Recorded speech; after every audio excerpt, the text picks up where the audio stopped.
Lord. I kick ass for the Lord.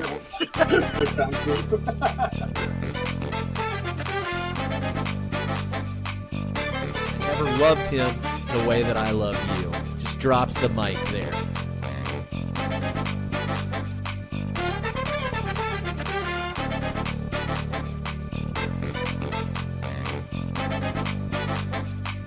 Hit me with his butt.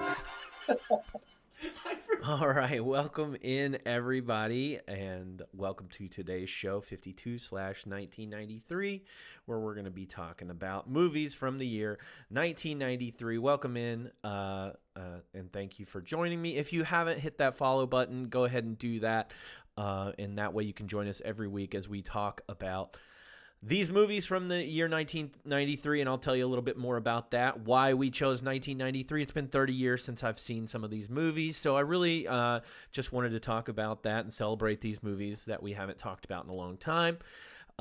Doesn't matter kind of about these movies. They're important movies that were released this year, and what we do is we go through them by their weekend releases. We're sometime in April right now, so we're a little bit ahead of schedule, but that doesn't matter. We also don't care if these are good or bad movies. I've chosen a lot of them based on their box office or their Oscar worthiness, or if they're just significant movies. Like I feel like today's movie is a significant movie just because of its stars and the what it has brought to us. So that's kind of what I chose. And then I just chose some random ones. Like last week I chose Sandlot.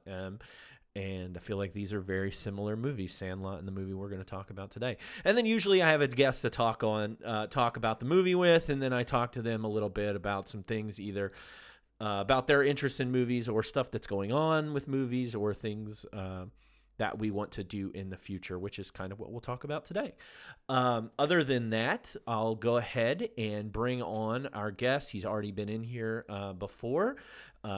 He helped me out with Groundhog Day.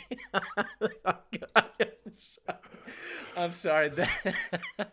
Oh my God. This is a treat, ladies and gentlemen. We're getting him mid-pump right now. And I'm so glad that I had no idea what he was doing before I even switched it over. But let's go ahead and welcome him in. It's Steven Sawyer. Thank you, Steve. Welcome in. And 997, 998. I don't even. Oh my gosh! I'm so glad this is a visual medium. I'm dying. I was not expecting that at all. That was quite amazing, to be honest with you. Sorry. Your wife's going to be really impressed. Oh, yeah. I hope everyone's impressed. Well, welcome in, Steven. Thank you for joining me again this week. We're doing a slightly different movie than the one that I made you do last time, which was Groundhog Day. And we're doing I haven't even introduced the movie yet, but we're doing This Boy's Life, a drama. This Boy's Life. A drama set in like the 1950s. That is pretty heavy content. Definitely. Set in the time where everybody still smoked cigarettes inside everywhere. It still looked awesome doing it, to be honest. Oh, man, it made me want a cigarette the whole movie. It was so tough. I have maintained that I think Leonardo DiCaprio is one of the best cigarette smokers in film. My favorite cigarette smoking scene, and this is not to encourage you to smoke cigarettes as we're lighting up, but my favorite cigarette smoking scene is in Romeo and Juliet, and it's when he's writing in his journal, and he's got it's like, He doesn't have it normally where you would put it like right between your first finger and your middle finger there. He's got it between these fingers so he can control the pen, and then he pulls back when he's writing, and he just it's so impressive, and I love it. And I would say Johnny Depp's up there. I feel like there's a few movies where Johnny Depp's smoking cigarettes and he's like doing he was like the first one I ever saw sucking the smoke back in and like doing the French inhale. But anyway, yeah.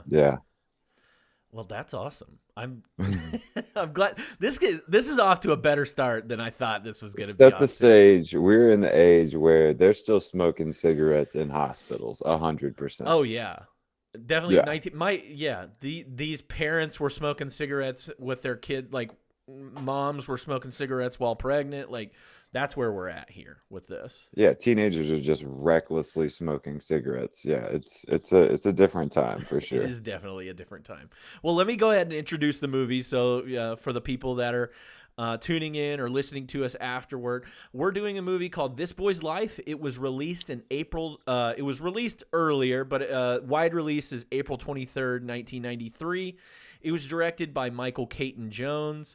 He's kind of a 90s director. He did Memphis Belle, Doc Hollywood, Rob Roy, The Jackal, all kind of very different movies there, but didn't do much beyond the 90s. Has a couple things they did some television. The writer of this is Robert Getchell, and this is based on a book by Tobias Wolff, a memoir by Tobias Wolff, also called This Boy's Life. It stars Leonardo DiCaprio as Toby Wolff, or Jack, as he likes to be called in parts of this movie. Robert De Niro as Dwight Hansen. Ellen Barkin as Caroline Wolf Hansen, the mother. And then the other main star, I think, the one that gets probably the most screen time, is Jonah Blackman, who plays Arthur Gale. And then there are Arthur Gale. I'm a big fan of Arthur Gale. I'm curious to see how your thoughts on Arthur Gale, because that was one of the characters I really liked in this movie. But I'm getting ahead of myself. Eliza Dushku is in this movie, very young in this movie as one of the children of Dwight. Carla Gugino's in this. You've probably seen her in other things. Kathy Kinney is a friend of Ellen Barkin's character. Kathy Kinney, also famous for playing Mimi in The Drew Carey Show. That's where you'd probably recognize her from. Tobey Maguire, this is probably his first speaking role in a movie, and his second movie altogether. And then Chris Cooper, he's an Oscar award-winning actor. He's really early in the movie playing one of the mother's boyfriends. In the synopsis of this movie is, in the 1950s, Toby and his mom, Caroline, moved to the state of Washington. There they meet mild-mannered Dwight, who falls in love with Caroline. They're married, and after some initial happiness in the household, it becomes apparent that Dwight believes violence is the best way to discipline his troubled stepson. Unfortunately, Caroline is unwilling to give up on her marriage. As Dwight's abuse intensifies, Toby plans an escape. I feel like that is one of the worst synopses of this movie. Like it's not like so far off, but it's not great. Like, yeah, not the best written synopsis ever.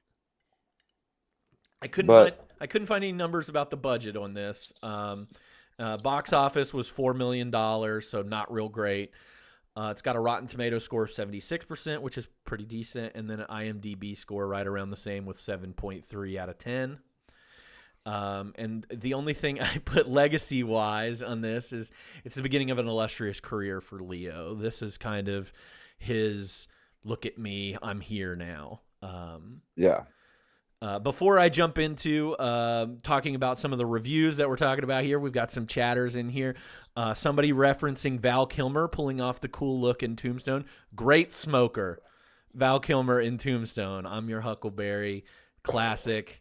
That's definitely one of the coolest smoking scenes. So good on those. Probably didn't pay off for him later in life, which is terrible to say, but love that Val Kilmer role. And we'll do Tombstone. That's actually, I think, the second to last movie we do this year. And then Steven, somebody's referencing your hat in chat, talking about that you got that hat from Sandlot.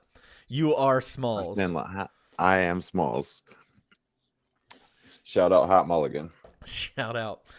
And then let's see. That's like saying the Sandlot is about how to steal. Yeah, that's a good point. Like that synopsis that I went out, like it makes it seem like there was this big like middle section where Robert De Niro's character's like taking the mom out on many dates and they really are falling.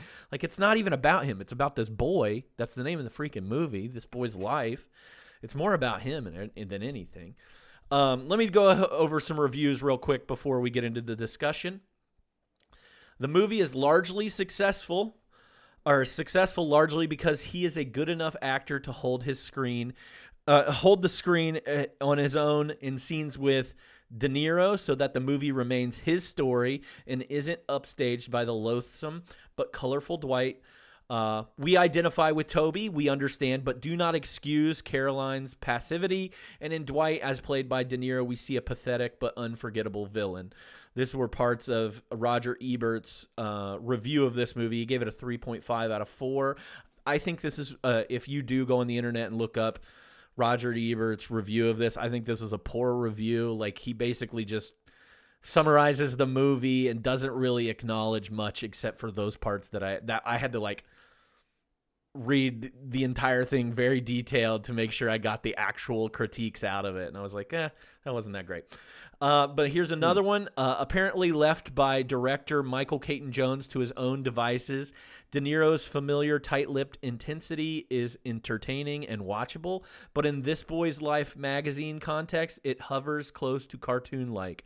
That was Desson Thompson of Washington Post. So didn't really love De Niro in this film. So I will now open it up to you, Steven. What's your initial thoughts or reaction or response to this movie? I mean, I liked it. I think Leo carries it really well.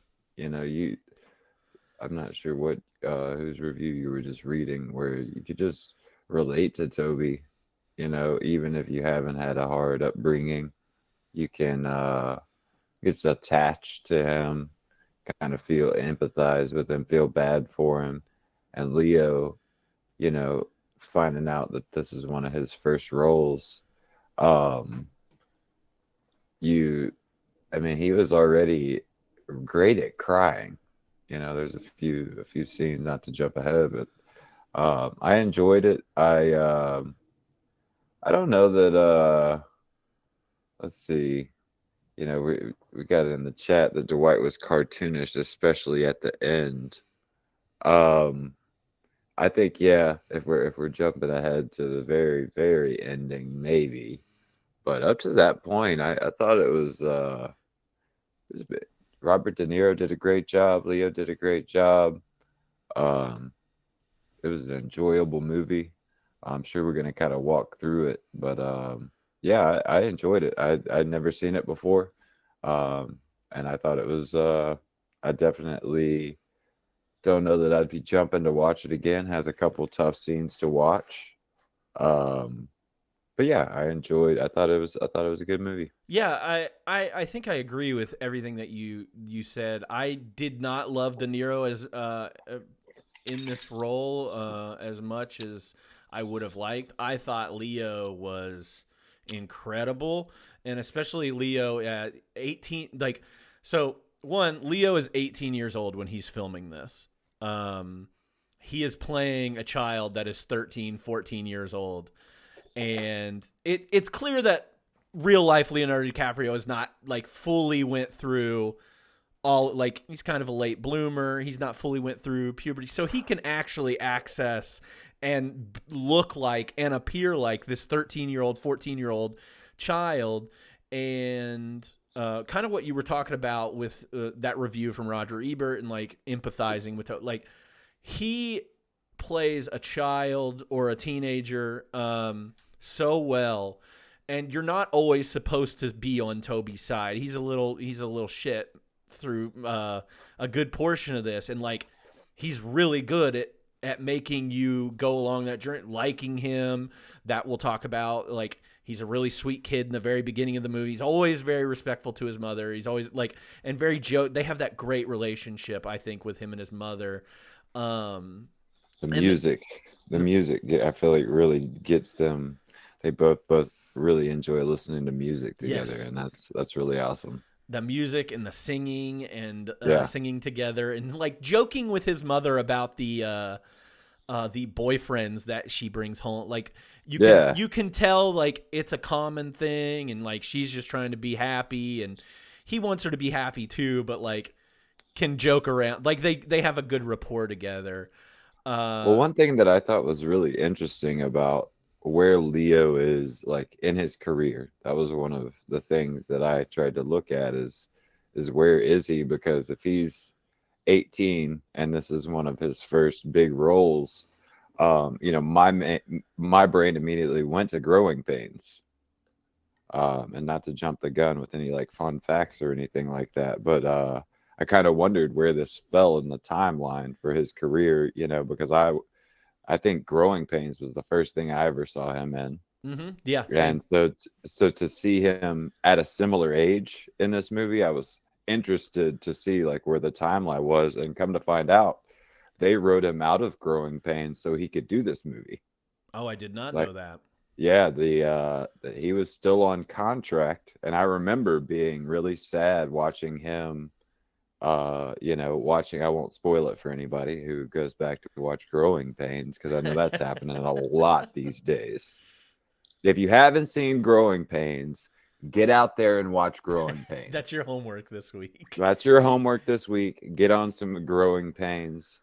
But yeah, they actually were kind enough. He was under contract, and they wrote him out, so he could do this movie, and he was incredibly thankful that they did that, because had he missed this opportunity, they interviewed some like 500 kids Yeah, for I this saw. role. It was a big casting process for this one. Yeah, that if he'd have missed this opportunity, he says it was one of the biggest points in his career of like learning how to be an actor and learning how movies worked. And that's crazy that the people at Growing Pains were kind enough to let him leave and go do this movie. And I think his career growing the way he's got a lot of gratitude to give to those people, and I think he has. He even like mentioned some of them, I think, in some of his speeches that he's done over the years. But anyway, I thought it was really cool that he had like basically stepped from Growing Pains to this was like the next thing. Yeah. So and not to jump the gun, or maybe you have this, but anything. So Leo's in 2 movies this year. Okay. And so whenever I was choosing, the movies to do, obviously there are a lot of movies. There's over 100 movies that are released widely, and you have to, cut a few. I wanted to watch this one in particular. The reason I chose this one was because I was like, it's Leo, it's De Niro.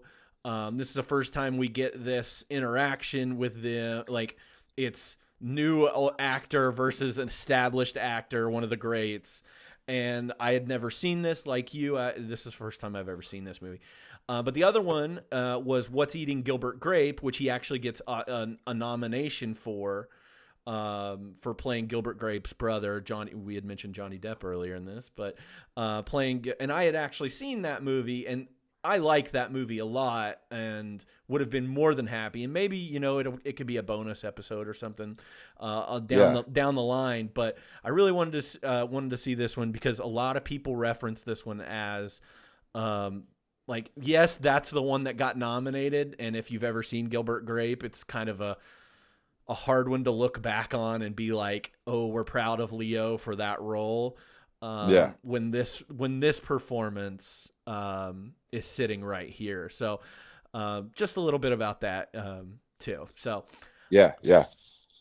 Have you ever Young seen Gilbert Leo, Grape? man.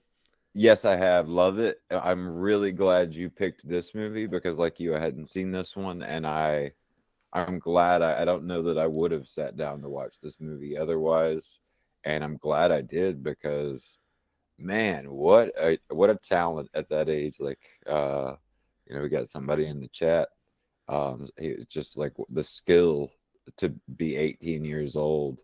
I really don't know that I would have enjoyed this movie a whole lot without him, to be honest. And I enjoyed it, I think, all the way through because of him. Yeah. So I agree. I think he just completely carries this movie. So yeah, he's awesome.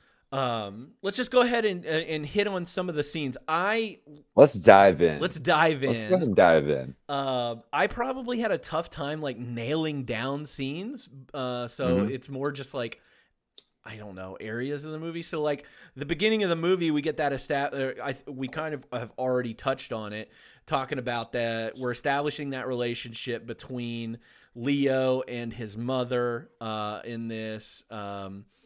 They're riding in the car. They're riding in the singing car. together. Leo's they're got playing like games. a nice haircut. This is like young Leo. I can tell that this is what they're young Toby.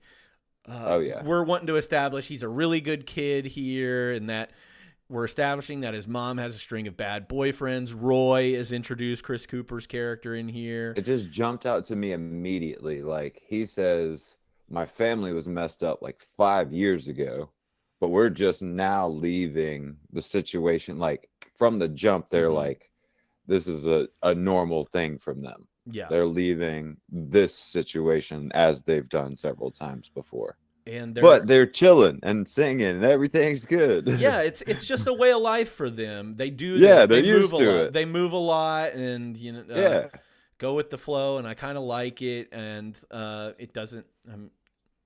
She's got a string of bad boyfriends, and that's set up. Awesome music. We're getting, I think, Frank Sinatra. They're singing Frank Sinatra. We get some Frank Sinatra. We get some Nat King Cole early on. Man, music's great throughout. We'll touch on that, I'm sure. One thing I'll say about Leo is he is not a singer. He tries though, man. He is talented at acting and about dating people under the age of 27, but he is not a good singer. He's a great dancer. If you've ever seen him in Wolf of Wall Street. Isn't that nice though? Don't you kind of nice. hate it when it's like, oh, you can act and you've got a beautiful voice too? Like, chill, Beyonce. That's how I feel about Andrew Garfield. I'm like, when he was in a musical like last year, I was like, oh man, like why's he got to be good at that?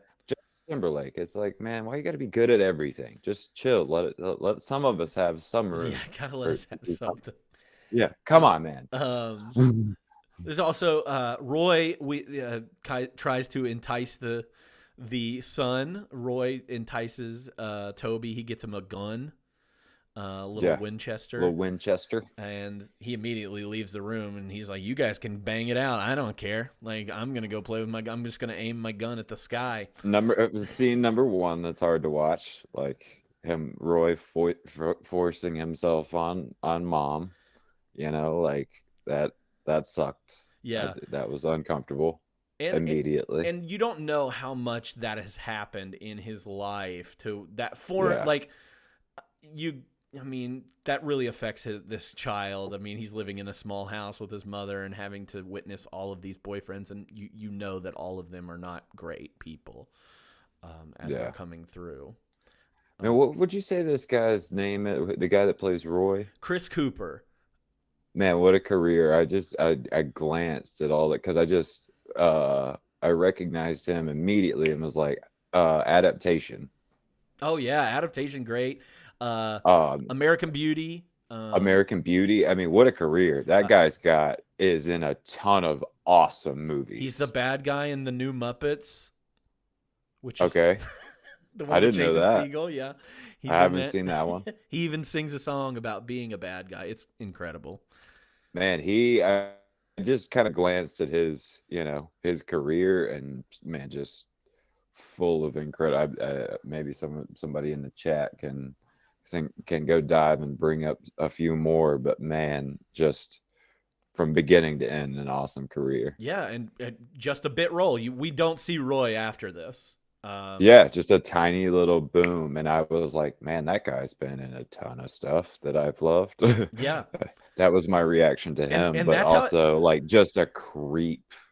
And that's how I feel about some of those others that I listed earlier. Like, there's a lot of smaller part people in here.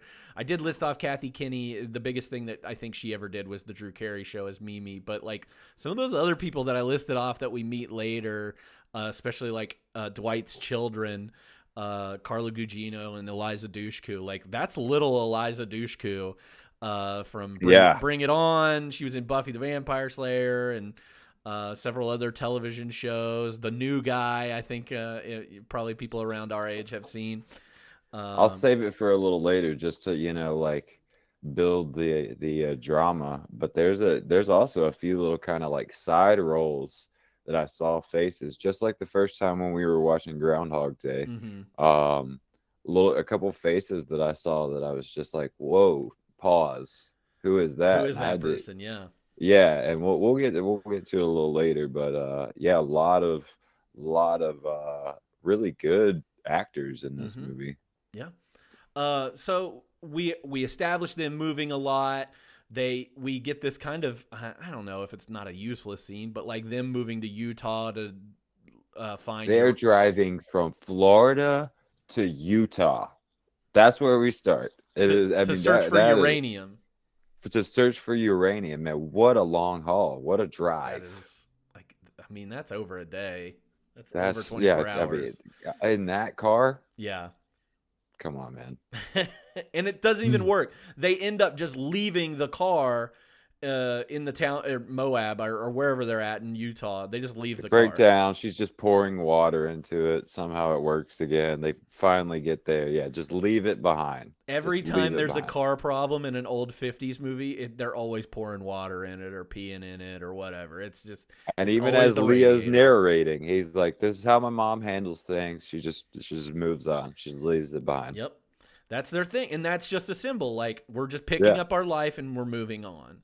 just leave it there. Grab their bags, start walking down the sidewalk. And they discover that there's not, like, the trying to find uranium's not, like, the best way to go about it. I think the next time we see them, they're in Seattle, so they've moved on and moved upward Yeah, to she's to like getting teased about it.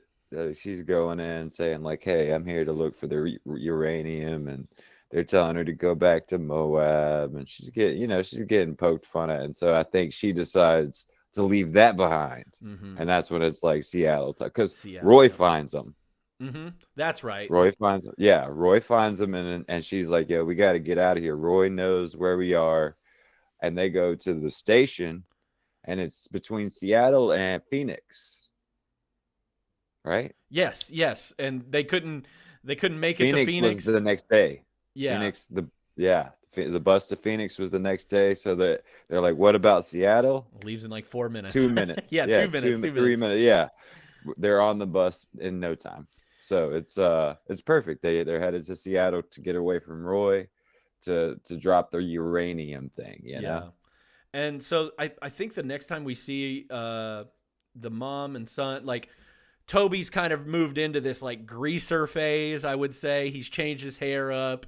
You get the impression that he's not such a nice boy anymore. Like, obviously, he's still, I think, again, has this good relationship with his mother. He wants to clean up. He wants to do better. Yeah. But I think, we got a little comment in the chat. I think we need somebody to maybe do some research for us. Was there like a uranium rush? I Did mean, somebody was that a real thing? I We this should is the really, this is the first I've ever heard of it. yeah. Somebody hit uranium rush for us in the Google search somewhere.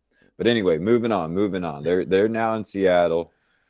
Toby wants to clean up, man. He wants to do better. We also, I think it gets established around this that she's been dating this guy named Dwight, and he's coming over in a little bit. Like, she's talking to her two friends. That We've also got established that real daddy and there's a brother. There's a real dad and there's a brother, and they're elsewhere. No communication. mm-hmm.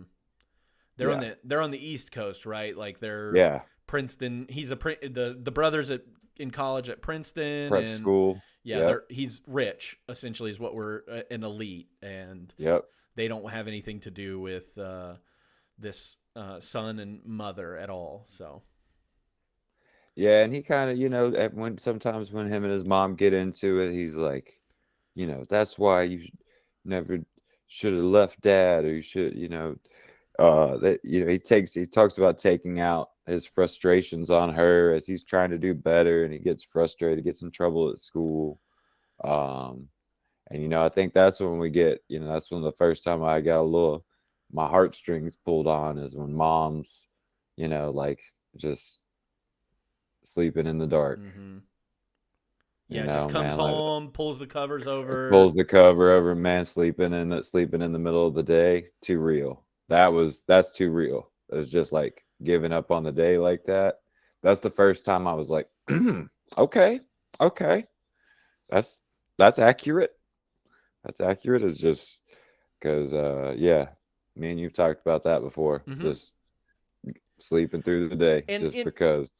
and even as that scene happens, like Toby's narrating over the top of that and talking about Hmm. like she didn't deserve that. Like she was just there. Yeah, She was just there. I was just angry, and that I she was took it the out only on one her. around. Yeah, she's the only one around. She's the only one that's gonna listen to me. So if And I'm then, like as he's saying that, she's laying down, and it's like, ouchies. yeah, That's a well done, well yep. done.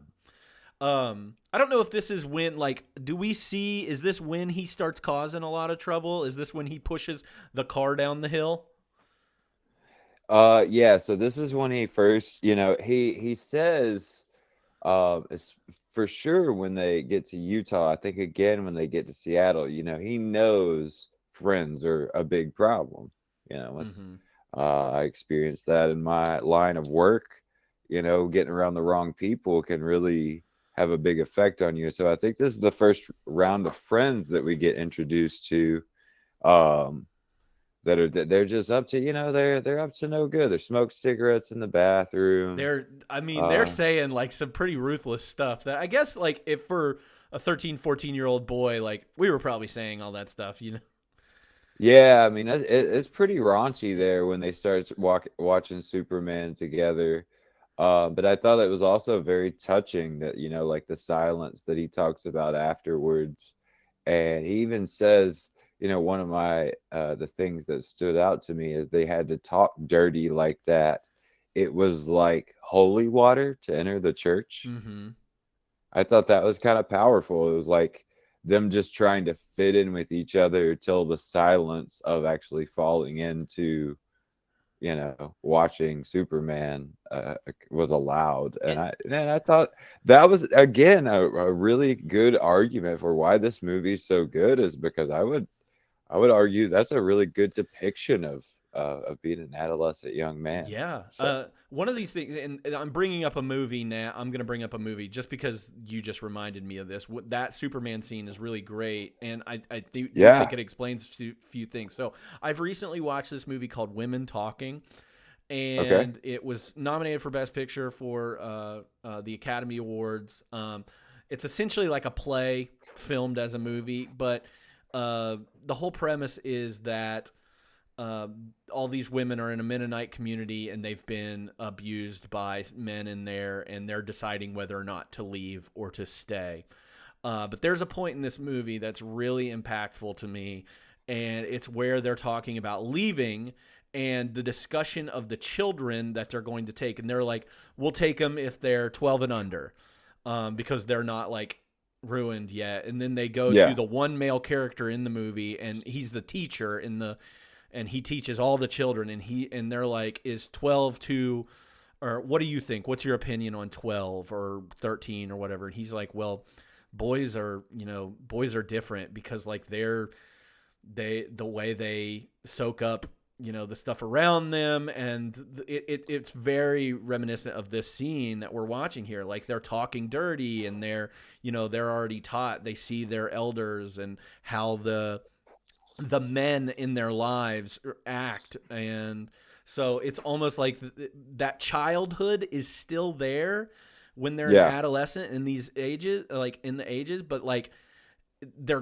you got to dig deep to get to it, like you're grasping at it, and boys will be boys will boys, be and it's boys kind that. of thing. Yeah, it's that But very thing. this is round one of Friends that I noticed there's a face that stood out to me, and that's Michael Bacall, Bacall. Hmm. And man, another one that I was like, no wonder I recognize him. He was in Free Willy, The Wonder Years, Sister Sister, Inglorious Bastards, Manic, which is an incredible movie with Don Cheadle, and Joseph Gordon-Levitt. Um, yeah, very familiar Hmm. face that I was like, whoa. a very young Michael Bacall. I don't know if you recognized him at all, but Yeah, man, yeah, yeah, he was one of the ones that I had looked up because I was like, I do know him from some things. Like, I think that this we're getting a lot of like these '90s kids that are going to be in these this era and television shows. I recognized him. He was in. I'm a Buffy the Vampire Slayer fan. He was in an episode of Buffy the Vampire Slayer. I was like, hey, it's that guy. did a voice for Hey Arnold. You got. I love that. I love some Yeah, Hey man, he Arnold. just like when I pulled him up on IMDb, it was just like, well, no wonder I Yeah. recognize that kid. Yeah, so first round of Friends gets himself in trouble, um, and I think, mom's having a tough time at this point. I don't. Do we know what mom's doing for work between Uranium and I don't know if getting we. with Dwight? I was thinking about that as we were talking. I was like, I don't know if we know what she does here. I do assume that like her friends are somehow connected to what she's doing. Yeah, Um, they definitely end up with it's roommates. yeah, I want to. I'm assuming that it's like clerical work, especially with the just kind of fitting with the '50s timeline and everything. Yeah. But it could be factory work too. But I don't know if it's super established there. But we do know that she is trying to find happiness again. You know, she's trying to date, and she Seems has to meet Dwight really fast. yeah, she Like meets they're in, Dwight. yeah. And he comes over, and she's telling him about Dwight, and Dwight comes over, and he's corny, like probably the most corny that we'll ever get Dwight when we first meet him. He's telling Lane. Why is he corny? Why is he corny? Tell us the line. What is the line that he says? That is, Just never call me late for oh dinner or never yeah. call me late for You supper. can I call don't me care what yeah, you you call don't me. what, yeah, that whole thing. I was just I didn't even write that down And because I think we even established before he comes over that he's already talking to her about getting married. So like red flag number one, before we even meet this guy, he's talking to Caroline about getting married. Like after only, I think they say 3 dates, 5 dates, yeah. something like that. So red flag number one, and then as he's coming in, Leo's doing an impression, Oh, it's so good. or making fun of his name, Dwight, Dwight. Dwight, Dwight, Dwight, Dwight, I love which I thought was great. I, I thought was great. I love that scene where Leo is making fun of Dwight, like at the table, Yeah. and they're all cracking up, and he's doing such a good job, and like his mom's even laughing. That just gives you more like, this is my son. Like I love him, and like I think he's hilarious and respect him, and like they have that good relationship. Yeah. I do like their relationship a lot, and that it gets a little complicated a little further down, but yeah.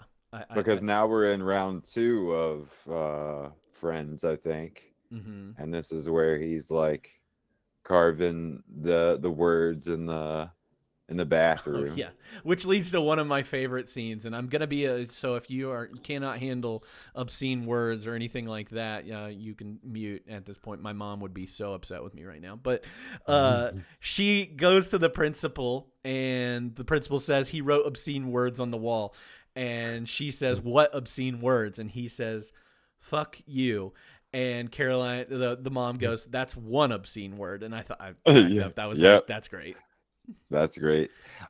We also get my second like, wait, who is that guy? I'm pretty sure. No, I think it may be the round 3 of Friends, so I'll hold off. Has he moved to? No, he hasn't moved yet to Concrete, because he doesn't do that until after they go to Thanksgiving. You're right. So yeah, they go. She's been dating him a while, and I think you're assuming they're on their way to getting married. It hasn't happened yet, but he's going up there to meet Roy's family for Thanksgiving. There's a big turkey shoot. He's excited because he finally gets to fire his gun and shoot something. And we meet the whole family. That's where we meet Roy's kids. He's got 2 daughters and a son, and they do this annual Thanksgiving turkey shoot, which is not a turkey shoot at all. You're just shooting targets, and this is the first instance where we're like, okay, this guy's not going to be great.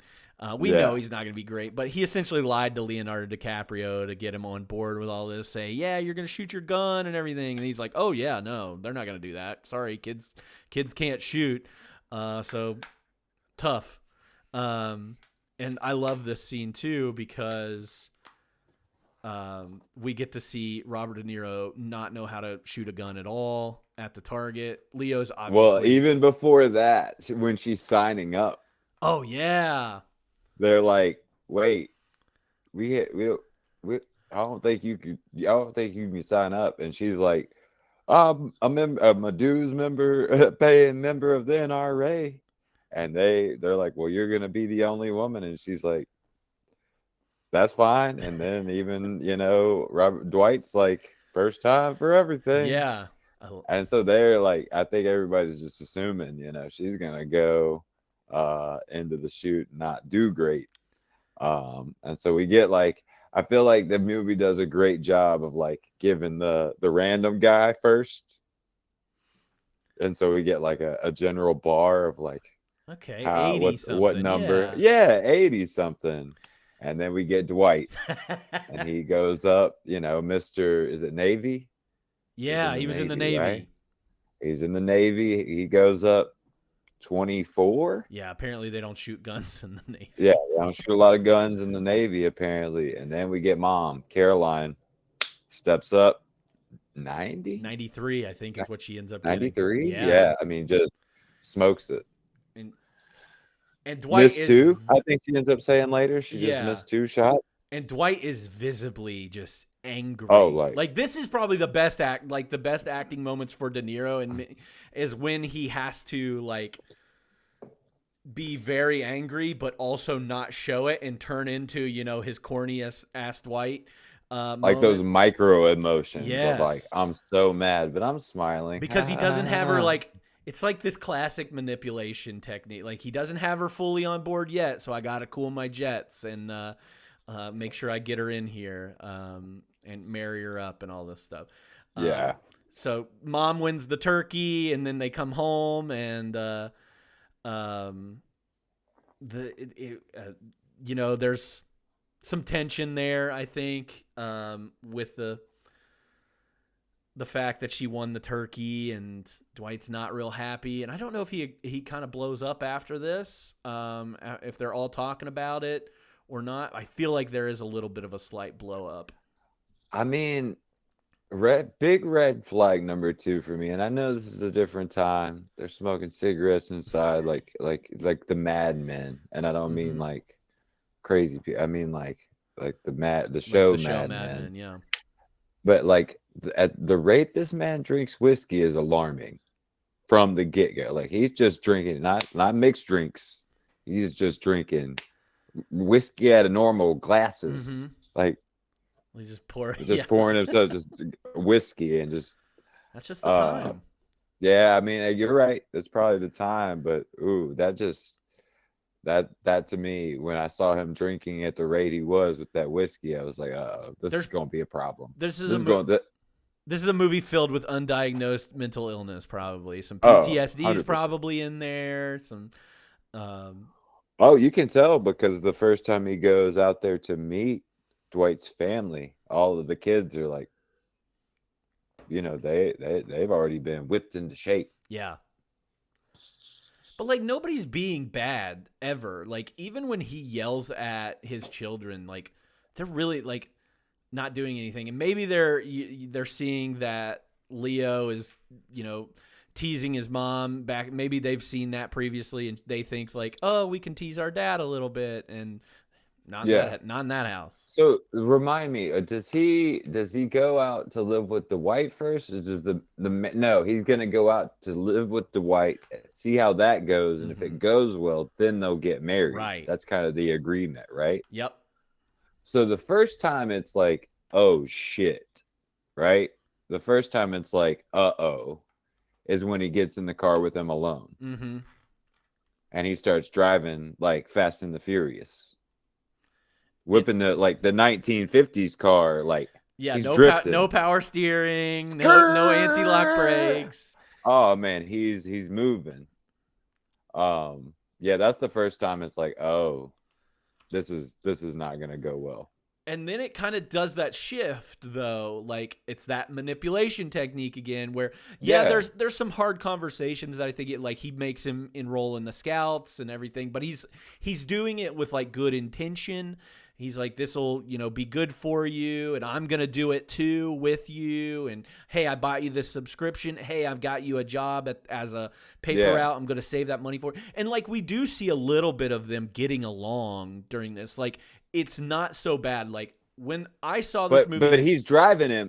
While he's doing the whole Fast and the Furious thing, he's racking Willie in whiskey. Oh yeah, I forgot about you. Like straight out of the bottle. Rack ball. Just like putting down. That's like, to me that was like, okay, up to this point he's held it together. Like you said, great acting from De Niro. He's like showing micro emotion, but at this point it's like, oh man, Leo. Like, y'all, you ain't even to the house yet. Yeah. He's already crazy and doing crazy the stuff. way that this movie, I had heard about this movie, I was expecting this to be the start of just full on madness and like, and we don't get that. It is a little bit more subdued. He's like, he gets there. He's like, I got you a paper route. You're joining the Boy Scouts. Let me teach you how to fight. I'm gonna teach you how to fight. And so he's out there in concrete. Gosh. He's out in concrete, and things go, pretty well. He's doing his paper route. I think that's when we get round 3 of Friends. Yes, I think we get our concrete friends, and then we get the introduction of Arthur. That scene happens where Arthur's coming up with his dog, and Arthur's they've clearly like bickered before. Yeah, they've had conversations before. And it's like, a little, maybe no spoilers, a little foreshadowing of like they've been mean flirting already. Because do you remember what the friends there in that friend group, they say something like, "Oh yeah, he said this to me earlier," or something like that. I don't remember how it's introduced, but it is established that that this character knows about him, that they're all pretty familiar with him, and awesome dog. He's got a dog with him. Yeah. I like Arthur in this scene. I like Arthur throughout. Gale. Me too. He is throwing it back, like everything they throw at him, until even like maybe being on the offense there at the beginning. Oh yeah, he was very aggressive, which is something you have to do, and something that I saw in high school a lot when I was there. The kids that got bullied would sometimes go on the offensive. He says something like, "Oh, what's up? It's Elmer Fudd and his dogs," or something like that. Yeah. Classic 1950s. And that's another one where I saw a face and I was like, "Whoa, who is that?" Did you happen to notice a face there? No. You've got Thackeray Binks from Hocus Pocus. It was him. In that group. Thackeray Binks. Yeah. That guy went on to be on NCIS for like 20 years. Had to go look deep for that one because I was like, who is that kid? I recognize that kid. Hocus Pocus. Hocus Pocus, yeah. This is also he's the one that's like, call him the H word. Yeah, he says call him the H word, and that's what does it. Arthur's like, we ain't doing that. You can call me soft. You can call me playing for the pink team or whatever it is. Don't call me that. And don't call me that. You can tell he's been called that before. It's accurate. That's the kind of like. It's that one thing. Very, very accurate. But I think, like you were saying a second ago, the thing I love about this scene is how on the offense he is. He's ready. You could tell he's dealt with this kind of bullshit before. I know what you guys are gonna say, so I'm gonna engage first. Yeah. You're not going to get me as I walk up. I'm gonna get you as I walk up, which ends up in, Yeah. And he ends up, beating. They beat on each other. I think Arthur wins the fight. 100%. 100%. Because what he's standing over saying, take it back. Yeah. And he takes it back. He makes him take it back. He takes it back. Oh, 100% wins. And then we get that scene with Toby and Dwight where he's like, "Oh yeah, I beat up that kid," and he's like, "Oh yeah," and you can tell like Dwight's a little bit proud of him, but Toby's also like leaning into he's lying. He keeps throwing He's out lying. lies. He's straight lying. He's saying he won. He's saying the other kid's eyes blacked. That the It's other not kid, black yet. the It's only not black yet. the only reason that I look the way I do is he dry gulched me. Yeah, Dry dry gulching. I'm gonna dry Yeah, gulch. we got so that in the much. chat. Dry gulching, which nowadays I feel like my whole life I've called blindsiding. A sucker like, you punch. get sucker punch. Yeah. Which was not the truth either. No. Like he knew it was coming. But you after could. he- But this leans into that like Dwight's a little bit proud of Toby in this moment, and he's he's lying to get that affection from this Yep. guy that's essentially going to be his dad. And again, like this is my dad. I finally have somebody that's here, somebody that's going to be proud of me for doing the things that I'm taught to do. This is also How silly too that Dwight's like, I'm gonna teach you how to not get dry gulch. yeah. It's like that's the thing about that. You get Yeah. you can't be taught not to. And then I feel like next thing we've got is him indulging at the dinner table about his fighting days. We do get to see good scenes of, I don't know if it's like they get married first and then he becomes friends with Arthur because like things start to go downhill. He gets in more and more like arguments with Dwight, and that's how he kind of relates to Arthur and develops that relationship. They're both outcasts. They both don't want to be there. They don't want to be in concrete. It does get, Leo starts talking about his brother and his dad living on the East Coast. He's like, I'm going to live there. I'm going to get out of concrete and I'm going to go to Princeton and do all these things because I got to get out of concrete. And I think that's a result of after she gets married, we start to see the real Dwight. We peel back those layers of the Immediately. the fake Dwight. Wedding night. Oh One of the God, the hardest wedding scenes- night. One of the Jesus. one of the hardest scenes to watch in the movie. Is the night of the wedding. And I wrote it down too. I wrote down the line, and I don't even like to say it because it's like even reading it, I'm just like, ugh, that's awful. He says you can get it doggy style or you can get it laying on your side. Those are your only choices. This is my house, and I get to say, got it? Yep. And that's it. Like this is the turn. We are getting Dwight. We're getting bad Dwight now.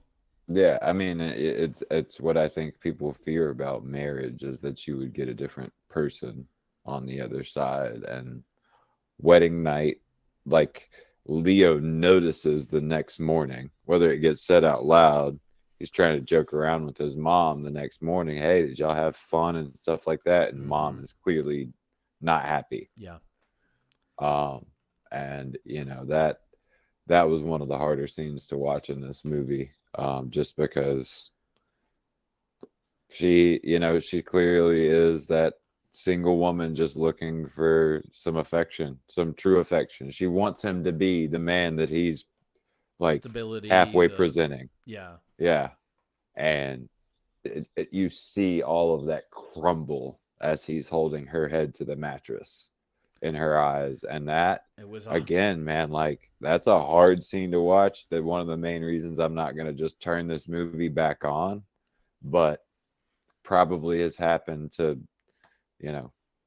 thousands of women. And that I think again is a true depiction of reality of what happens to some people on the other side of saying I do and why they fear to do that. It's having a blind side to things because you're wanting this better, like she got dry gulched. She got dry gulched. That's she got dry gulched, man. It's establishing that it's for anybody, and it not just women, but like having that stability and knowing that you're going to have this important figure in your life that's going to help, especially if you're a single parent. And like knowing that you're going to have some help with that, especially with Toby being a little bit of a problem child. Like he acts okay at home, but like we all know that he's hasn't his friends keep getting worse. Like Yeah. he keeps falling in with rough crowds, and this is hopefully the turnaround for him, and Yeah. we get Dwight's true colors after this point, and this is also where he decides to be friends with Arthur and kind of make up with Arthur, and they both Arthur is obviously an outcast in this town. The dog is like the bonding agent, right? Yeah. Like the dog, Leo keeps petting the dog, or Toby keeps petting the dog, and Arthur's like, "What's up, man? You like my dog?" It's very sweet. He's playing him. It is Yeah, he's it is playing very him. sweet, and I think it's a good friendship, and like there's some scenes later that I think people might misconstrue and say that the relationship was, he was trying to start a relationship, but I don't even feel like they're friends. Like Yeah, there's a scene where he like kisses him on the cheek, and I think that's to heavily let us know that he is a gay character in this, a gay person in this, and that he does have affection for Leo's character Toby, but I still don't feel like it's like a romantic thing. Like they're each other's I feel like only. it's a helper kind of love. Yeah. He recognizes that this kid is missing the same thing I am, Mm-hmm. and like That's why it's a kiss on the cheek and not on the yeah, lips.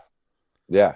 I definitely felt that coming, but I also like it's a nice relief from one of the things I have written down is from Robert De Niro, saying kill or cure, to him being on the piano with Arthur, playing piano with him and getting kissed on the cheek. Is that Leo, I feel like, or Toby is becoming much more due to the way that he's being treated by Dwight, and his mother is being treated by Dwight. He's becoming much more like looking outward for that affection and friendship. And because of the verbal abuse that Dwight is making, or that is giving Toby wants to get out, and he Yeah, actually wants to make it a reality. He wants to be good. He wants to get yeah. his grades up. He wants to start acting like a good kid, and Arthur helps him with that. And But Dwight won't give him any gym shoes. Dwight won't. Oh gosh, I keep forgetting about scenes, and it's um, he wants to play basketball. He wants to be a good kid, and he won't buy him gym suit. He won't even let him have the money that he makes from his own paper route because he's saving it for him, which we find Do you out. think even in the 50s like that, they'd actually let you run around on the basketball court with dress shoes on like that? I mean, Maybe. maybe. I know in my day, they were like, you'd mess up the court. Hot shot. Thank you, Sir Garlic. Yeah, hot shot. You'd mess up the court with them gym shoes, with them dress shoes. Because if you were wearing dress shoes, it would like leave those Scuff the black floor, marks. yeah. Yeah. So I just kept thinking about that. But man, that was hard to watch. Poor Leo just laying and slipping and sliding all over the court. And one thing I think this movie does really well too, and constantly establish, it is that verbal abuse, and it's not even just like poking fun at this kid the whole time. It is little things like we're witnessing there. Won't give him the money for the dress shoes, like Won't give him the money from his paper route. Mm-mm. The Boy Scout clothes are Too big. hand-me-downs. He feels super uncomfortable in those. I mean, he's weathering a lot of like, psychological, emotional stuff. Just and unfortunately, like Dwight's got the approach of just like kind of, be a man. Be a man. Yeah. It's not like every time he opens his mouth he hits him. Mm-mm. It's just be a man about it. This is the way. Like even at times pulls out the Boy Scout, what is it, the Boys Magazine, which is like the Boy Scout manual, and like reads at him, which is just like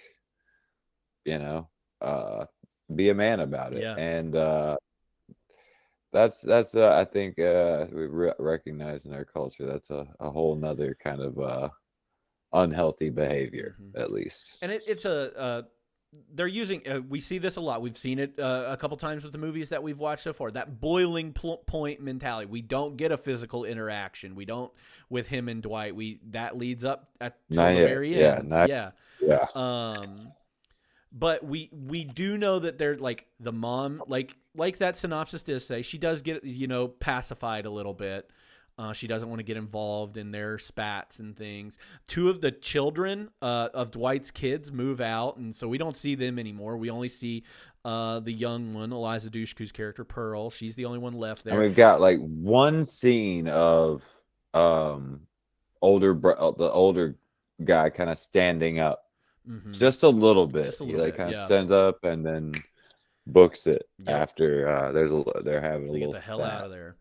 Yeah, Um, they've learned, man. They've been conditioned.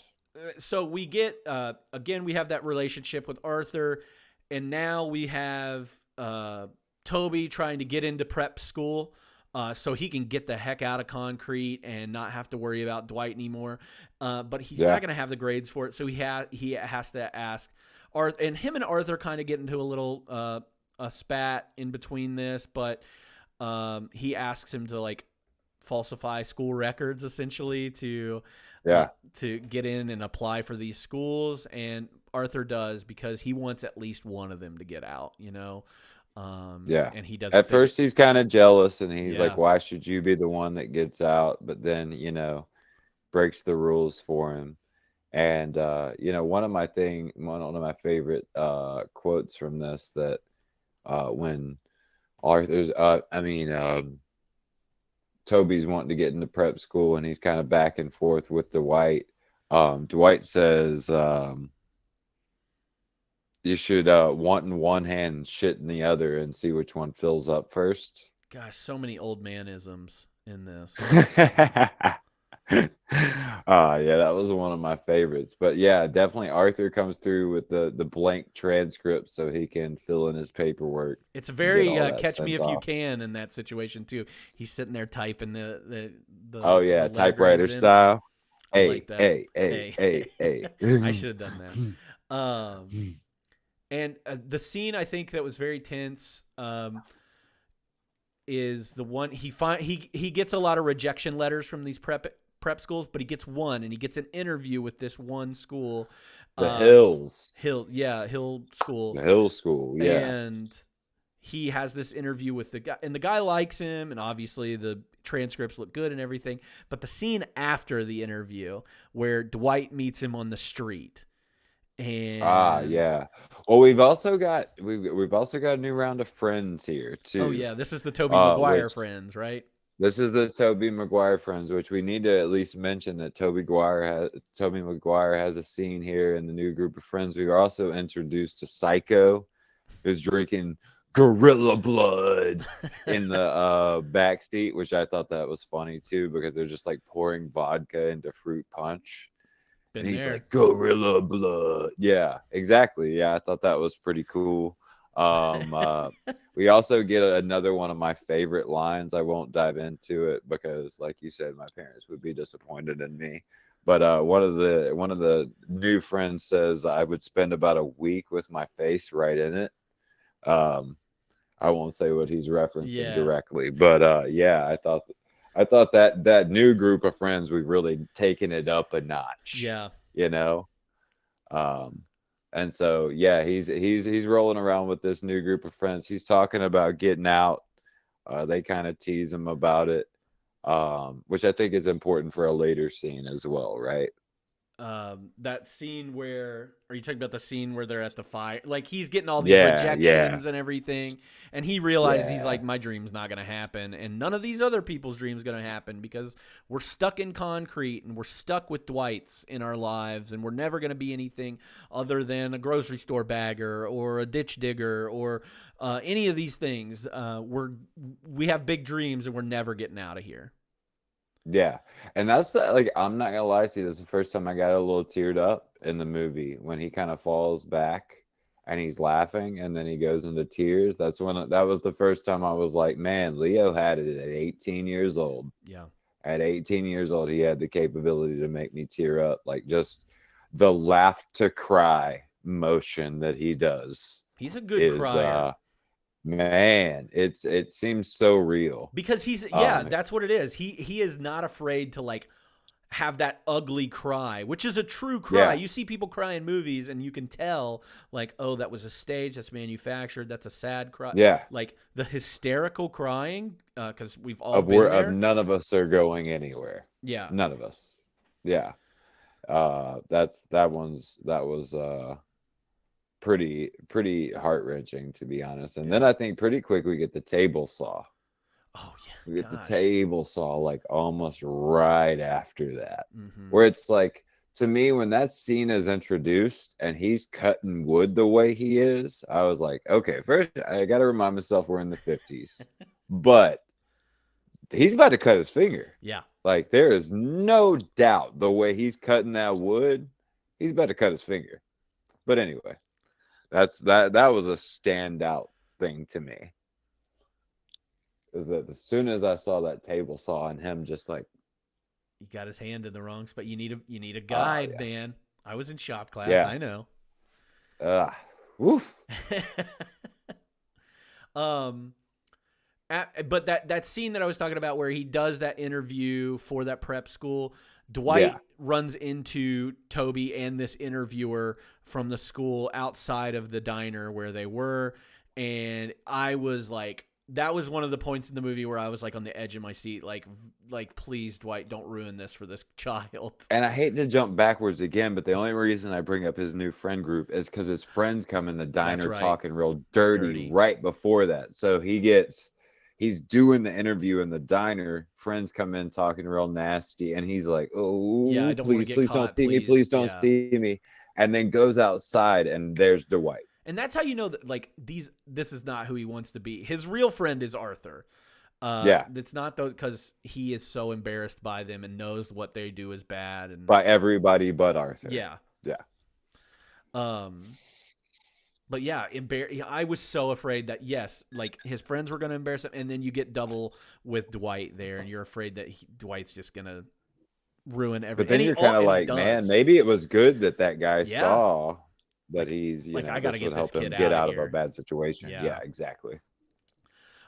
He ends up getting into that school and is very excited, and he tells Pearl. Pearl's super excited for him too, and Pearl lets Dwight know when Dwight comes in. And this is where we get that Dwight's thrown his stuff, like his application stuff, in the trash in the past. He's really just opposed it the whole time. Yeah, and I think there's a correlation there. Like, I think at one point Dwight and Toby were the same person, and Dwight could see himself in Toby and saying like, you're going to be a concrete person till you die.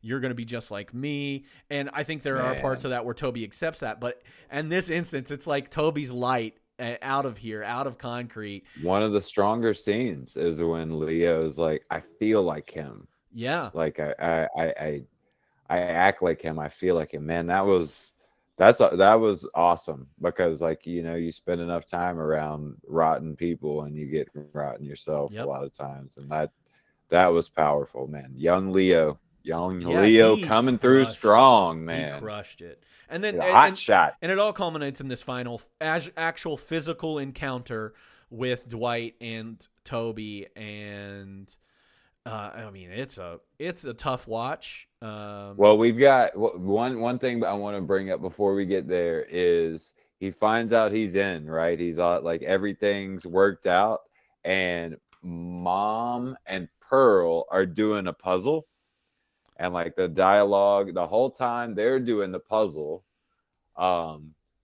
Dwight's listening to a record. He's getting more and more pissed off because Pearl's finding all the pieces. They're getting excited about the puzzle. Toby comes in. He finds out everything's good. And Mom just gets up with the puzzle on her. Yeah, she's so excited. that really jumped out at me as like, I got to bring that up. How she was just like screw the puzzle. And I think that was her way of being like, Pearl, you've gotten too many of the pieces. I'm sick of this. Yeah. Uh, And he was but just trying to yeah, listen to a record. Dwight throws a fit. I was just trying to listen to a record, which I'm not gonna lie, I understand. But We've all been there. anyway, yeah. So at the beginning of the big last fight, one of the things that jumped out to me was him going, "You're a leopard. I see your spots. You Mhm. can't change." I thought that was really, Yeah. really great writing. Because, like, what a nasty thing to say. Mm-hmm. And this is What also a the nasty, like nasty thing to say. he's just wailing on Leo or Toby, and like finally the mom comes in and she steps up. She puts, she's like, I will not referee. Yeah. That's a great line that we've kind of skipped past. But also in the big physical altercation, one thing I gotta point out is after we've seen this nasty cut on the finger and Leo's or Toby's wearing bandages that are like huge around his finger, we get this nasty bite to the injured finger. That was so tough. But yeah, he finally flips him over, and it looks like he might kill him. Yeah. Like I thought, it's like, dang, is this is gonna go real dark real fast. Well, but no, mom name... shows up, Pop. bops him with the baseball bat, looks like. Yeah. And then they have a scene where I can't remember how she says it, but Leo's like, or Toby's like, we can leave, and she's like, you're right. She's been working for the Kennedy campaign, which Dwight didn't like because there's so many Republicans in town that he's gonna miss out on business at the mechanic shop. But she's got an opportunity to go to DC, and so then Toby's got the opportunity to go to the Hill School. And so it's like after she bops him with the baseball bat, they have this epiphany that's like, yo, we could get out of here. Yeah. And they bolt, which leads to probably my least not my least favorite scene, but I do not like the way that this scene was done. From here on is my least. Yes. Like, I don't like anything else about the movie. I feel like it gets very melodramatic in this moment. It's very cartoony. We get another cartoony thing. The reason why is the reason why though, Cody? Because in reality, what happens, they don't get away like that. Yeah the don't crazy get that. You don't white get a normal alcoholic dude locks him in the basement or kills him, or and nobody hears from him for 2 months. So like, when you bypass the super dark reality of what would normally, he's not just going to stand on the front porch and be like, what about me? Oh yeah. He's actually he's gonna, exactly. Like the chat says, what about Dwight? What about me? He's going to be like, hey, I have a gun. You're not going anywhere. Yeah. But I mean, that's kind of what happened. Like, this is how it happens. But they're skipping down the gravel road. Yeah, we made it out. We made it out. And then everything gets tied. The villain has been defeated, and we're moving. We don't have a car. They but both we're just got great opportunities. Unfortunately, Mom's bus is 2 hours before Toby's. Yeah. I mean, you've dropped the ball at this point. Why not put within 30 minutes of each other at least? But Toby's got to wait at the bus station for 2 hours, apparently, after Mom takes off to DC, which is tough. Like I know a lot of single moms, and it's like, that's, could she not get like the next one? I feel like as the mother, I would want to like put Toby on the bus first and then catch the next one to DC.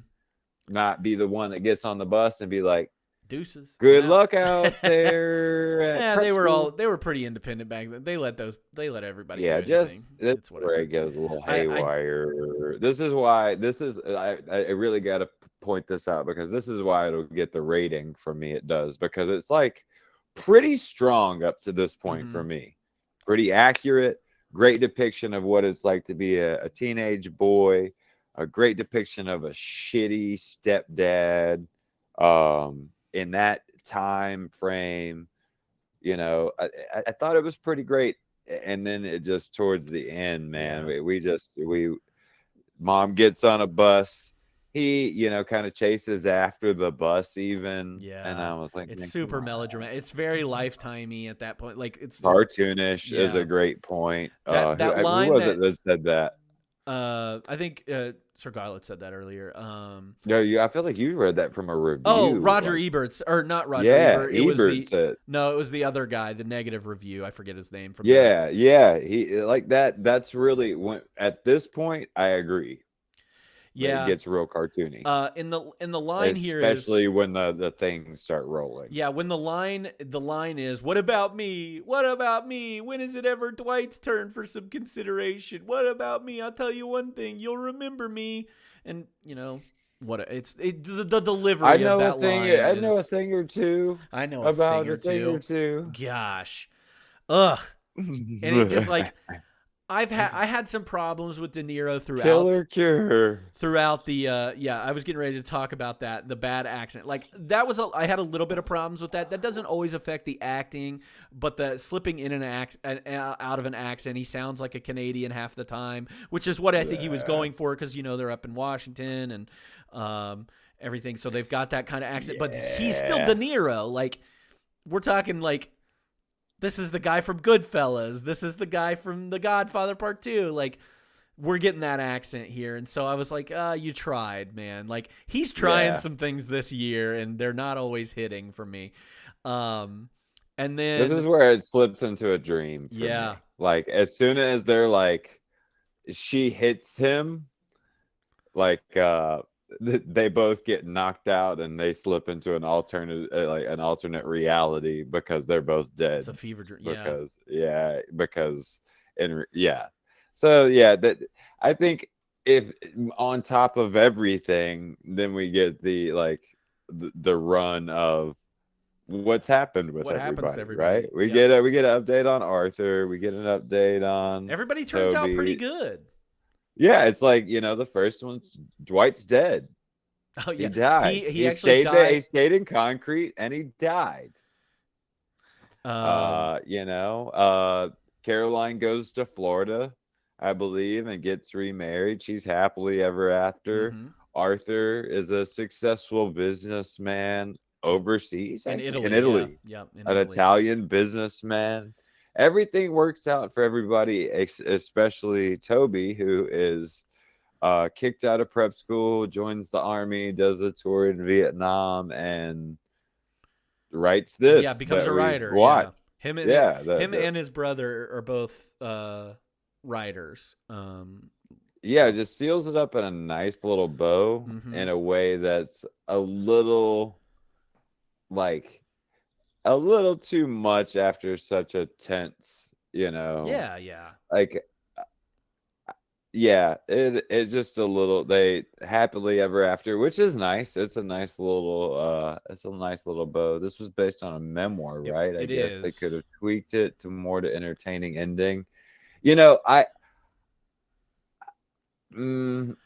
I'm curious to read, like, I kind of just want to read the end of the memoir just to see how he ended it and how closely it was. And maybe it's one of those things where he's doing a little bit of like therapy as he's writing, and maybe this is his ending and we won't know the right ending, or we got a favorite line here. When Dwight comes in the room, he says, "Here I am, you lucky people." I might start using that one. That's pretty good. Another line I had written down here was, "Looking for nice churches? Come to concrete. Looking for sin? Go to hell." Go to hell. Yep. I like that one. But I loved it. Yeah, I think there could be some revisionist history here of like, hey, I'm this kid. I grew up. I went to Vietnam. Like, I did all this stuff. Maybe I'm gonna write this to be a little bit happier than how it really. I'm curious. I did almost get this movie or this book from the library this week. I mean, it's definitely. I will definitely admit that I shed some tears at the end because I work with young men who don't have great lives a lot of times, and the opportunity to get out and start anew is a lot of time what I want for them as a fresh start. And so for it to kind of end on him getting a fresh start was really nice. A little too little too quick and corny for me personally. But I would say that's kind of the weakest part of the movie is the ending Mm-hmm. for me. Yeah. And then she's over, and it's a good not great. Good, not great. Yeah, Yeah. I agree. We can jump into some. I guess when you do a movie like this, and we not so fun facts, but just Yeah. some things about the movie. I only wrote down a couple. I expected that we went through some of them during the. I kind of went searching. You had told me about one that I wasn't gonna, and I was like, I'm gonna search for that fact that he's looking for. But Leo, again, as a late bloomer, he grew during the filming of this movie and had to slouch in Yeah. several scenes to Had to appear squat smaller. down. Yeah. Um, Yeah. he also could have been in Hocus Pocus. He could have been the main character in the Hocus Pocus movie. The director of Hocus Pocus wanted Leo, didn't even ask him to read for it, and was like, Ah. I want this kid. He's got something. I want him to be in that movie. But Leo couldn't do it, of course, because he had commitments to this, and he had commitments to What's Eating Gilbert Grape. So he wasn't going to be in that movie. So that could have Interesting. derailed, Leo's career a bit if he's in Hocus Yeah. Pocus instead of these two It movies. definitely doesn't get nominated for No, Hocus Pocus. God, no. Yeah, no way. But now I'm curious to see. I'm gonna hold the other one. I didn't write down any other facts, but I'm curious to see if I did get it right though.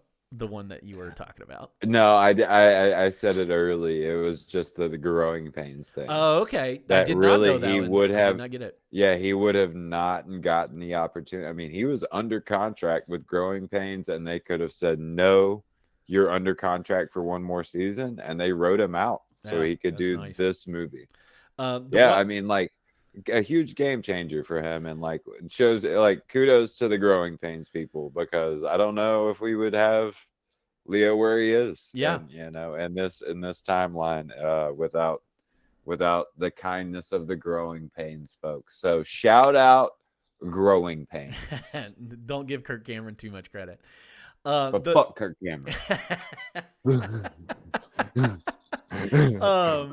The one thing that I found this interview that he was doing like a press tour for this movie, and most of the interview he was just talking about being able to work with great actors like like De Niro. He learned so much. Much from this, and like De Niro even gave like a call to Martin Scorsese that was like, hey, you need to look at this kid because he's going to be something. And now Martin Scorsese's used him in like 4 movies. They've had dinner together since, and he said that like apparently De Niro was one of the ones that made the call. Yeah, that's so that cool. was like, yeah, I want this kid in the movie. The one thing that I thought I got from this, they were talking about like him first starting out in Hollywood, and his name, Leonardo DiCaprio's name is Leonardo Wilhelm DiCaprio. What a name. First off, but Yeah. they Hollywood like agents and stuff were like, oh, that name's not gonna work. We're gonna have to give you, and Leo says this in an interview, a more white name, a more white sounding name. So they suggested that he be called Lenny Williams. What? Yeah, so Leonardo DiCaprio could have been called Lenny Williams. So Well, and I don't think it's even a fun fact, Cody, but Leo's 18 at this point, and the only reason Tobey Maguire gets a shot in this movie is because of Leo. Yeah, they're friends. He even says in an interview that I watched that one of the main things he learned is like him and Toby would be like joking around, and like either the director or somebody, Robert De Niro, would be like, hey, you need to take some time and get your head straight before. And he was like, learned everything about making a movie on this movie, as well as What's Eating Gilbert Grape. But yeah, him and Toby apparently have had a great friendship for a long time, and once he got the film, he was like got the part. He was like, hey, can you give Toby a part too? And they did. And so he's got a small part in the film. I thought that was pretty cool too. I did not know they were friends. One thing that I will tell you about this, and anybody in chat, it's kind of like when you guys made me look up that one thing from Summersby. I encourage everybody to look up Leonardo DiCaprio and his friend group and what they were called in Hollywood, because there were like a couple of, they were all like child actors, and they were kind of, I don't know, they were just like the bad boys of Hollywood a little bit. So I encourage everybody to look that up. They were also in this movie called Don's Plum that Tobey Maguire and Leonardo DiCaprio were both in, and they kept it from being released because they were so like, this is an embarrassing movie. It's got some very questionable plot points in it by both of them. Okay. You can find a screening of that Don's Plum out there. I've watched it. It's not Plum. great. But you'll recognize like a lot of people in it. You're like, oh, I know that person. Like Jenny Lewis from Okay. Rilo Kiley is in it. Okay. So it's like this weird like LA Kid squad in this movie. Interesting. Not a good movie, but it is funny to see like this is the group that he was hanging out with. Other than that, though, I think that's kind of all the fun facts I guess I got from this movie. Do you have anything else that we might have missed? No, I tried to kind of bring it up along the way, and like thought we that was talked good. about. Yeah, I mean, it was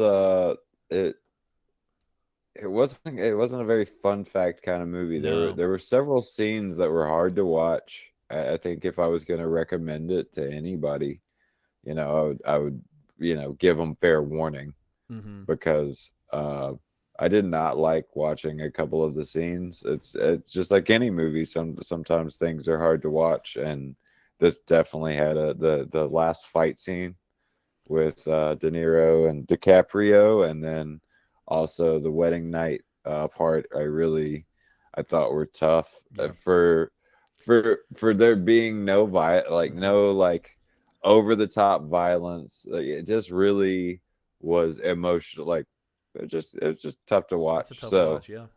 yeah, definitely not a Groundhog Day. No, definitely the difference. uh, A different movie. Yeah, the opposite. Yeah, the opposite. But still, like I said, good, not great. Yeah. Anything you would change?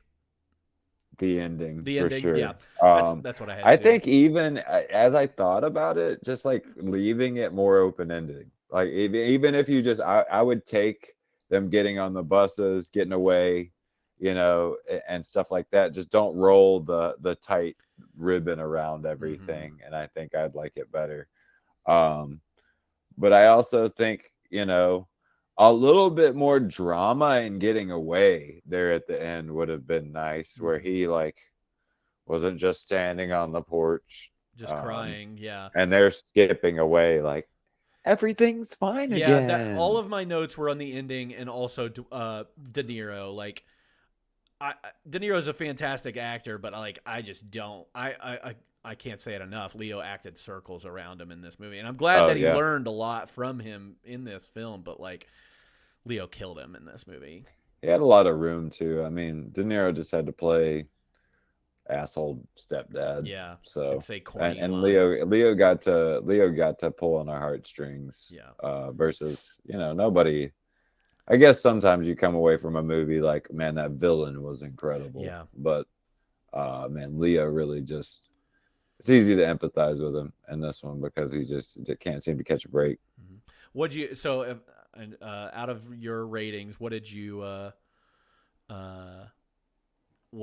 such a funny one. I would have liked Jack to get on the door with Rose too, so maybe they learn their lesson.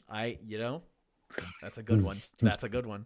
was a good That one. James Cameron has gotten so much about that he's like made science experiments to prove that he was right in it, and that Jack couldn't have gotten on that thing. So, I think this is probably a 3 out of 5 for me. As we were talking about it, I gave it a 3.5. As we were talking about it, I was like, the acting of Leo solidified that 3.5 for me. But then like I think about Robert De Niro and that ending, I'm almost like I want to take away that half point. And What I almost planned on saying to you is like I can't go to a 2. Like if I'm I don't know that I thought a whole lot about half points, but I can't go to a 2 because of Leo's acting alone. But I can't go to a 4 because of the ending alone. But I think everybody And else so in I it think is I was just like 3. yeah. I think like everybody somewhere else right in the there. movie is a strong like his mother's incredible. I You think, can. She's easy to empathize yeah. with too. She's Ellen. just, yeah. I mean, Ellen Barkin did exactly what she was set out to do. I in this like you. movie. I think honestly, after hearing your rating, I mean, I would not. I could be swayed to a Yeah. 3.5. Easy, I could be swayed to a easy. 3 easily too. So like, Yeah. just depending on the day, I think it would matter. I think because it hit me in the heartstrings the way it is, I would be more inclined to swing higher. Yeah. Like it definitely got me teared up, like him falling over and going from laughing to Yeah. crying, and then um I'm trying to think. Also, there's another scene where he cried. Oh, when his mom's leaving at the end, and he's like, "Just get on the bus, mom," and he's getting teared up, and his like voice cracks and everything. I thought, man, Leo just you can't go lower than a 3 because of Leo of how well Leo Mhm. does, and like you said, the rest, I think I could easily land on a 3.5 myself. Yeah. Okay. Well, Yeah, I think that ends the talk about uh, this this boy's boy this life. boy's life, and the sequel to this boy's life too, Life Harder. No, I'm kidding. Yeah, I think I enjoy. I'm glad I got to watch it. I'm glad. I don't know if when I'll pick it up again or watch it again, but I think we both enjoyed it enough and are glad that we watched it. But there are a couple things on the horizon. I'll go ahead and introduce our next movie. The next movie is actually a personal favorite of mine. It's why I added it on the list. It actually did well in the box office too. It's called Dave, and Dave. great movie. I love this movie, and some people may not. I don't know. It's about a president. It's a little political, but it's very funny and heartwarming. And Kevin Kline, Sigourney Weaver. I've watched this movie a ton when I was a kid, and this is absolutely one of my This favorite will be a movies of the fun year. one to revisit. Like this is one of this is way different than what we just watched. I feel like a different speed for sure. Like one I've seen, but it's been a long time since I've seen it, so I'll be like excited to watch it Yeah, again. So I would say that with the next couple, if not next like 3 out of 5 or so. Like there's a lot that I'm excited to rewatch that are coming up in the next couple weeks. I'm glad. We've got a good stretch here. Yeah, I mean some of my favorites I think on your list are coming up in the next month or two. That's awesome. So, Yeah. one thing that we've talked about doing, and you actually brought it to my attention, you had talked to your brother about doing, is potentially just kind of skewing off, doing a little midweek stream, just to take some time, do something a little different, and have a little bit more fun, Yeah. more discussion wise, less structure wise. But you talked about watching, and I think in light of this came out in the news, Quentin Tarantino has discussed his final movie that he's going to do. This is his 10th movie. He doesn't want to do any more. He's going to be 60 or 50, no, 60, I think 60. And he's like, I'm done. I don't want to do anything else Yep. after this. I think he's lying, but whatever. But it would be fun to do a rewatch of all of Quentin Tarantino's films. You don't also necessarily have to do a rewatch of them to do this. I'm going to try and do that. Watch 9 films. The 9 that I think count, which I could go through. I think it's Reservoir Dogs, Pulp Fiction, Jackie Brown, Kill Bill, Volume 1, 2, Inglorious Bastards, or Death Proof, Yes. Inglorious Bastards, Django Unchained. What am I missing? I'm missing one right now. Oh, Hateful Eight, Hateful Eight. Yeah. and then Once Upon a Time in Hollywood. Yep. There are other options out here that we could also discuss. So he's written 3 movies. One of those movies, though, I'm going to say do not watch because we're going to do a rewatch of that later this year. True Romance is a script written by Quentin Tarantino. It's excellent movie, and I kind of wish he would have directed it. He also wrote Natural Born Killers, and he also wrote From Dusk Till Dawn. So we could throw those in and talk about those certainly. But yeah, don't watch True Romance until we do it later this year.